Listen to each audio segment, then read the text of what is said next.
Hey friends, welcome back to my channel. I'm Ashley and this is The Rural Companion.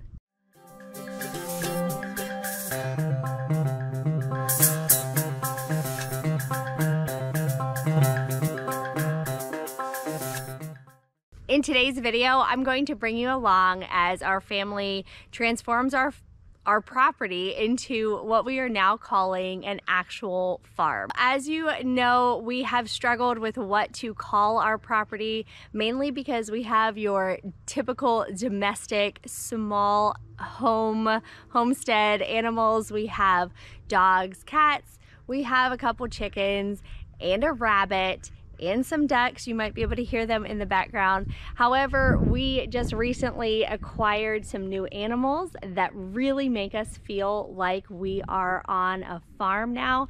We have Kunes pigs. A while back, while I was at a neighborhood ladies Bible study, some of the ladies were talking about one of the ladies who just had a batch of Kunes piglets, and of course one lady had already bought some, and they were showing videos of these adorable little bundles of cuteness, and we got some, of course, because they are so cute. Now, I wanted to share with you a few things. Once we got the pigs, we did have a small fencing system set up, but for the most part, they were just living on our yard, basically, where the kids come out and play, where the dogs are. And so it was a little, well, they poop a lot, so it was kind of gross in our yard. And we also knew that we wanted to get them into this area back here behind where I'm standing, because it would give them access to the pond as well as a separate barnyard style environment, so that they could be kind of isolated from the rest of, like, mainly our dogs, honestly. They tend to do a lot of herding of animals and humans, and so they were running the pigs, which is not actually good for any pigs because you want them a little plumper. So we knew that we needed to get them set up. So actually, most of the footage from this video you'll be watching as we are fencing the back portion of this little chicken coop area where we used to have chickens. And of course, we moved the chickens into tractors, which we love. And so we had taken down some of the fences behind me. We did go ahead and add a second pig pen area, primarily because we know long-term we will have male pigs for breeding and we will have the mamas and babies, and we wanted to keep those two groups separated. When we first got our older pigs, we thought we had gotten one male and one female, and the two babies that we got, they were females. So we were thinking we would have, you know, 3 females and a male. As it turns out, rookie mistake, we have 2 males. The older 2 are in fact males, and then we have 2 females. So of course we really wanted to keep the larger males away from the babies. We did see some signs of aggression or what have you, and we decided that it was best to keep them separated. Okay, so let's talk a little bit about Kunes. Now, I hope that by the end of this video, I can convince you to get Kunes for your homestead, because I guarantee they are so fabulous and so fun. So they are a older breed from New Zealand. The name Kune means fat and round, and why you have to say it twice, I've refused, and I normally do call them just Kunes because, well, it's double. In the 1980s, they almost went extinct, and a couple, I think it was 2 people, worked to continue to breed and restored the population, and they are no longer facing extinction. Now, that's also because in almost every homestead in America, you can probably find Kunes pigs.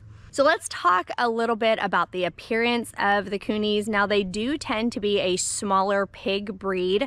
They will not get to that large meat breed size that you typically see at like your state fairs. And so they are easier for a smaller homestead, which is exactly what we are. We're trying to get up and running, and this is the perfect size for our family.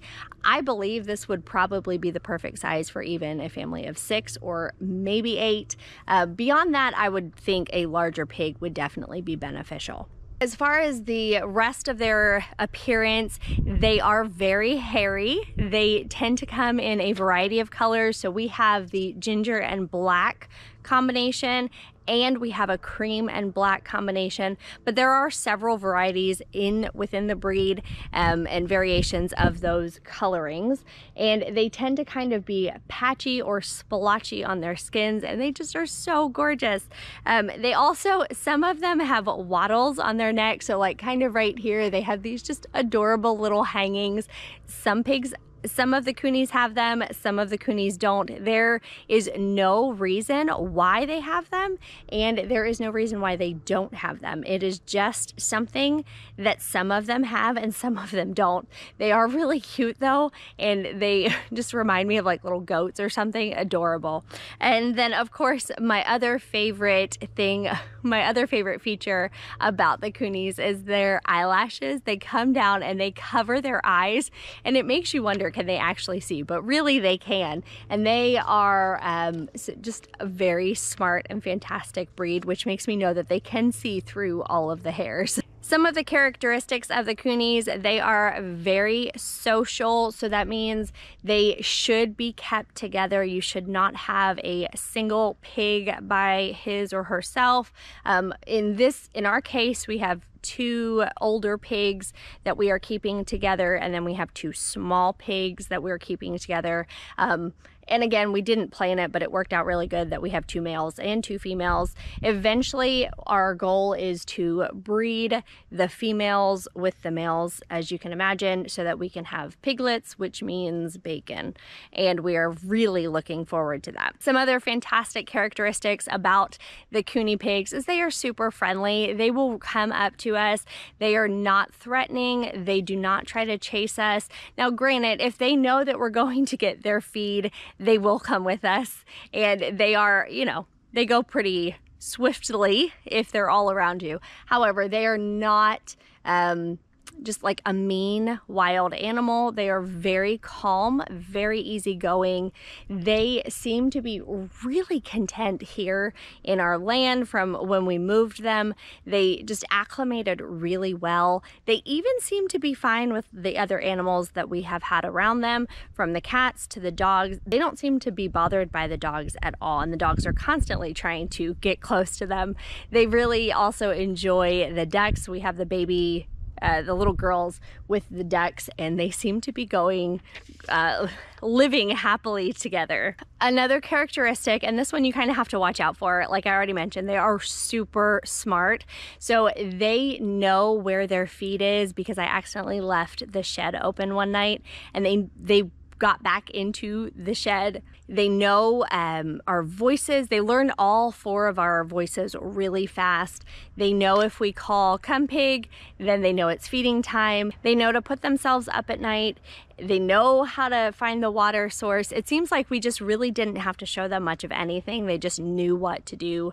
And I have just been very impressed with the pigs so far. And I've got to say that I actually like the pigs more than I like a lot of animals that we have. Okay, so if you are considering getting some Kunes for your own homestead, here are a few requirements. Now, we are definitely amateur farmers or homesteaders, and we are learning as we go. And I would say that the pigs are a great starter animal. They are so simple, and like I said, they're easygoing. So there's not too much that you have to have prepared for them. Of course, you do want some really good fencing. We are using cattle panels because we found that cattle panels are cheaper than hog panels. But I know a lot of people just have barbed wire. In the former chicken coop, we have chicken wire, chicken fencing, and that seems to be working for the babies. We'll see as they get bigger if that will hold. And then I know a neighbor also has the electric wire. So it really just kind of depends on your fencing infrastructure, which you already have available. For us, we are good with using cattle panels. That's something that we know how to do. And so that's why we went with the cattle panels and tried to use the existing houses that we already have. That is another really important thing that you will need, is a dry house for your pigs. Now, we have very nice houses. My husband built one, and then one was just here that my husband fixed up on our property, and they are insulated. They have a very large thick bed of hay in the bottom of each of them.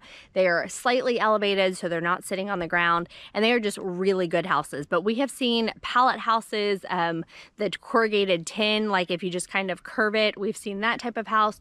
Just something so that they can be dry and kind of just covered when the weather is bad. Now, granted, when it was raining the other day, they were just outside and they didn't seem to be bothered by the rain at all. It's mainly just to get, you know, a dry space for sleeping at night. As far as eating and obviously water, they need a water source.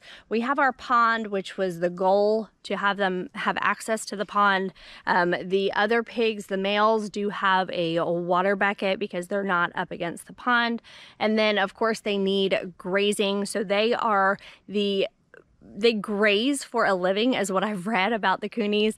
And they literally eat all day long. They have taken great care to get rid of a lot of the weeds that we had in our yard, and they are still going, and it's evening and I can see the males off in the distance. They are steady grazing right now, and that's just what they do all day long.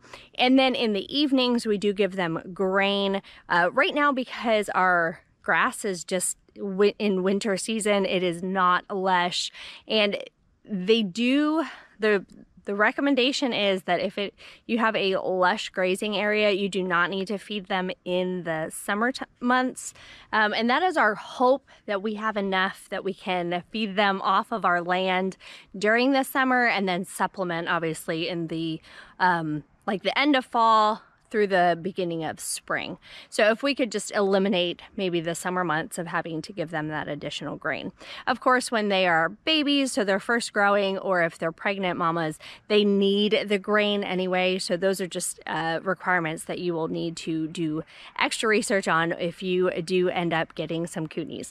Now, probably the two downsides to the Kune pigs are, one, they are slow growers, so they really do take a good, I don't know, 6 to 8 months before they get to a decent size. So the Kune, the bigger ones that we have, one is around 8 months, one is around 6 months, and then the babies are about 2 months. So they just take a long time to reach maturity, and I believe it was between 14 and 18 months that they actually do reach maturity when you can butcher them. As far as for, you know, selling meat or things like that, that does mean that you have to feed them longer because they are taking longer to grow. For us, that seems to be not a terrible problem, so I guess we'll see as we get into the production side of things if they are cost effective. And a second downside to the pigs is they are a lard pig, so they produce a lot more lard than your typical your standard meat pig. That being said, for me, that's okay, because I do plan on learning how to make soap from the lard, specifically, hopefully one day from them, and so that I can make lard soaps. And that seems to be not too much of a deterrent for our family. Because they have a lot of lard, that means their meat sizes are small. So we don't eat pork terribly often, so it seems like it's the right size pig for us. So if you have a family that eats a lot of pork, or you have a really large family, the Kunes might not be the very best animal for you. Now, I did forget to mention, and this would definitely be on the plus side, but they poop a lot because they eat all day long. So their bathroom habits, one, they stick to going to the bathroom on the edges of the fence, which is really cool. But two, their poop is great in your garden. So I have actually been going behind them and collecting it. It does need to compost for about 3 months, and then it is ready to add to the garden beds. I hope that you consider raising pigs on your homestead. If you have them at your homestead, or if you've already raised them, please give all of your tips down in the comment section below, because we are just really at the beginning of learning how to do this. Our neighbor, where we got 2 of the pigs from, has been a great resource for our family. I'm hoping maybe at some point I can get an interview with her, because I think she is just a wealth of knowledge for doing exactly what we are learning how to do. Thank you so much for watching. I look forward to having you back right here on our property next time. Goodbye.